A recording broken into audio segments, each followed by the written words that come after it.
nakapag-ipon ka na ng Worldcoin WLD sa World app at gusto mo nang i-withdraw puntang GCASH, panoorin mo ang video na ito dahil ituturo ko ang step-by-step process. Step 1. Buksan ang World app. Una, buksan ang iyong World app at pumunta sa iyong wallet. Doon makikita mo ang balance ng iyong Worldcoin o USDC. Step 2 ay transfer sa exchange. Ngayon, para ma-withdraw, kailangan mo munang i-transfer ang WLD o USDC papunta sa isang crypto exchange tulad ng Binance o Coins.ph dahil doon pwede itong i-convert papunta sa pesos. Step 3. Convert to PHP. Kapag nasa exchange na ang iyong crypto, i-sell o i-convert ito to PHP, Philippine Peso.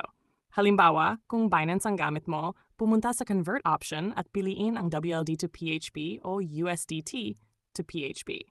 Step 4.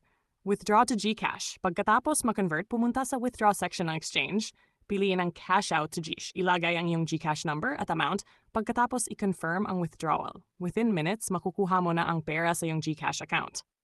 Outro, ganun lang kasimple. Buksan ang World app, i-transfer ang WLD sa exchange, i-convert to pesos, at i-withdraw papuntang GCASH.